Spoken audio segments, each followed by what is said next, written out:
Et vous voyez, c'est assez simple. On visualise devant une situation, on va se voir au meilleur de nous-mêmes, on va la vivre. Ensuite, fort de l'expérience, on va aller chercher un souvenir passé. On va amplifier le truc. Et fort de ça, cette ressource passée, on va la mélanger avec le futur, passé, passé, futur, jusqu'au moment où il n'y aura plus de différence. OK ?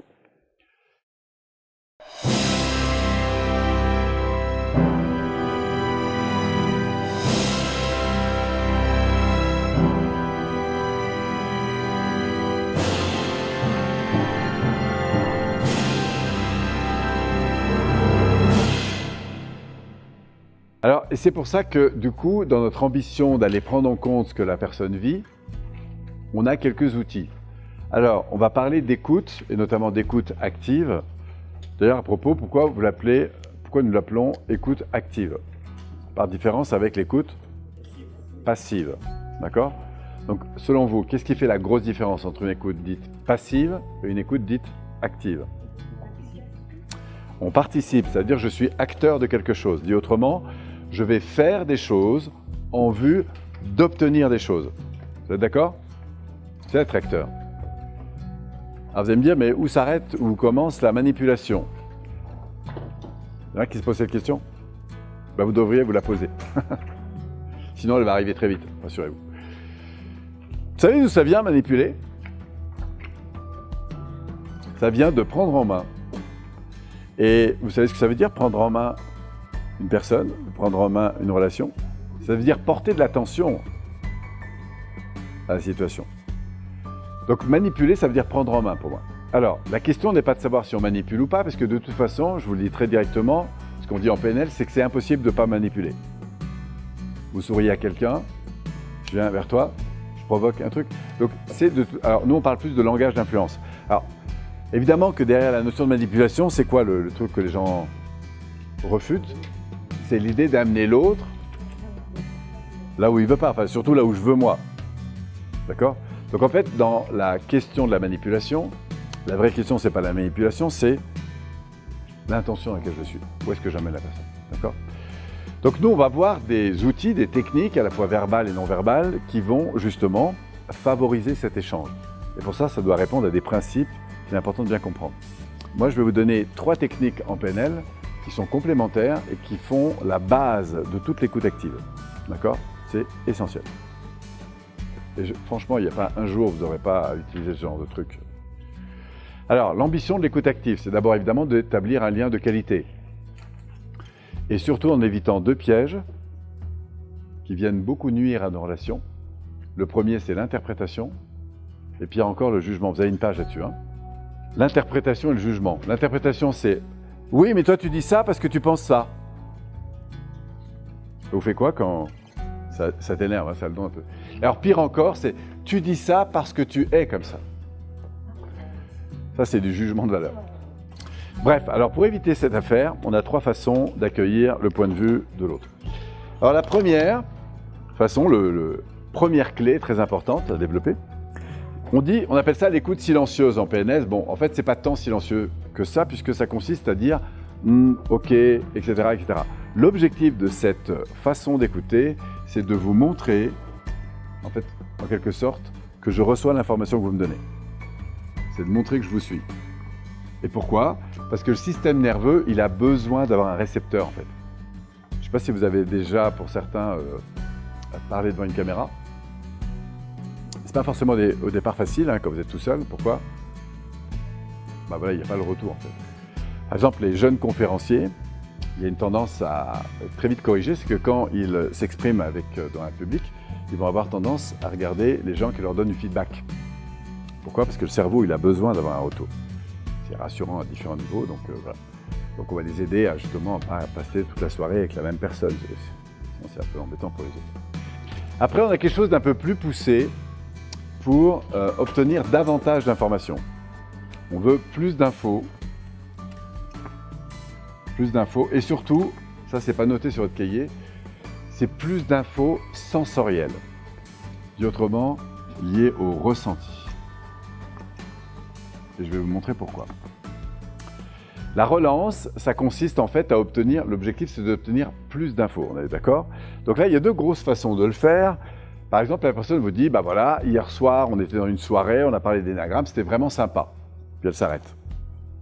Si je lui dis, quand tu dis c'était vraiment sympa, ah bah oui, c'était vraiment sympa parce que, d'accord?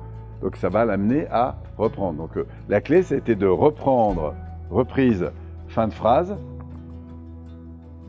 d'accord? Et ensuite, on va voir qu'on fait 3 choses. 1, on met une forme interrogative. 2, on préserve un contact non verbal, le silence, pardon. On met du silence. Et 3, on préserve un contact non verbal. C'est 3 trucs qu'il faut faire en même temps. Alors, on peut le faire soit avec la fin de phrase, soit aussi, ce qui marche très bien, c'est d'aller cliquer sur un mot parce que vous voulez obtenir plus d'informations liées à ce mot. Cliquer sur un mot, c'est un peu comme cliquer sur une fenêtre d'un ordinateur pour aller ouvrir le dossier qui est derrière. Je reprends ma phrase. La personne a dit « Hier soir, nous étions avec des amis, on a passé une super soirée, on a parlé d'énéagramme, etc., etc. » Là, je peux dire « Quand tu dis hier, ou hier soir, bah oui, c'était vers 20h30. Quand tu dis avec des amis, bah oui, c'était des gens qui étaient en formation avec moi. Quand tu dis c'était super sympa, bah oui, il y a une belle ambiance. Quand tu dis on a parlé d'énéagramme, oui, c'était une... etc. Vous avez compris? C'est-à-dire que je vais aller cliquer sur le mot. Pourquoi? Parce que je veux inciter la personne à m'en dire davantage sur ce qu'elle défend ou qu'elle explique. D'accord? Donc on va aller cliquer sur un mot. C'est très important et très utilisé, évidemment, en coaching. Mais c'est aussi très intéressant en relation avec ses enfants, avec son conjoint, avec n'importe quelle situation. Alors, l'autre point très important ici, c'est la reprise, enfin c'est le fait d'aller chercher des informations qui sont plutôt sensorielles. Je m'explique. Nadine, imaginons qu'on travaille ensemble, tu vois. Je suis son manager et dans le cadre de la réunion que nous venons d'avoir, on a pris donc une décision. Et regardez la différence si je lui dis « Tiens Nadine, qu'est-ce que tu penses de la décision qui vient d'être prise ?» Ça, c'est la première façon. Et si je lui dis « Tiens Nadine, qu'est-ce que tu ressens toi à l'idée de la décision qu'on vient de prendre ?» Dans quel cas tu te sens davantage pris en compte? La deuxième. Pourquoi? Parce que là, je vous le mets en conscience. Mais évidemment, ça passe dans le champ de l'inconscience. Et ce que je viens de vous dire, notez-le, parce que ça va faire d'énormes différences. Pas des petites différences, ça va faire d'énormes différences. Pourquoi? Parce qu'à ce moment-là, quand je reformule sur un mode plutôt sensoriel, en fait, je fais exactement ce qu'on vient de voir avant. C'est-à-dire, je prends en compte, non pas ce qu'elle pense, ou ce qu'elle dit, ou ce qu'elle affirme, mais ce qu'elle vit, ce qu'elle ressent, ce qu'elle éprouve. Et le fait de poser une question du type « Qu'est-ce que tu penses de tel dossier ou de telle décision ?» et de la remplacer par « Qu'est-ce que tu éprouves à l'idée d'eux » ou « Qu'est-ce que tu ressens à l'idée d'eux » ou « Qu'est-ce que ça Bon, bref, plus c'est émotionnel, plus je vais augmenter le facteur de considération. Ça vous parle? Notamment dans la phase 3, quand la personne aura donné quelques informations, qu'elle aura affirmées, et que dans la phase 3, le résumé, ce qui va venir compléter, puisque dans la phase 1, on montrait que je reçois l'information, je montre que je reçois.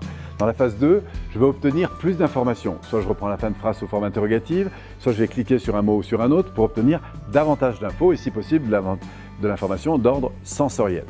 Et puis la dernière, le résumé, ce qu'on appelle le résumé, c'est la reprise de manière synthétique de ce que la personne vient d'exprimer. Dit autrement, la personne me dit « Ouais, j'en ai marre, de toute façon, ici, tout le monde s'en fout. » Bon, ce que tu me dis, c'est que tu en as marre parce que tu as l'impression que tout le monde s'en fout. C'est ça? Et je vais avoir un... Vous voyez, la question de la fin, c'est très importante. Ce que tu me dis, c'est... Voilà, et ce que tu ressens, c'est... C'est bien ça?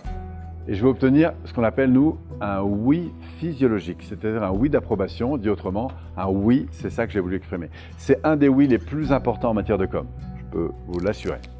Donc l'objectif du résumé, c'est de valider la bonne réception d'infos.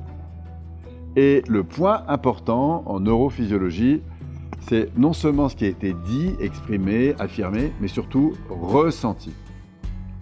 Et plus vous allez être en divergence de point de vue, plus ce que je vous dis va être important. Que ce soit commercialement, que ce soit sur un plan managérial, sur un plan éducatif, avec vos voisins, vos voisines, les policiers qui vous arrêtent, etc.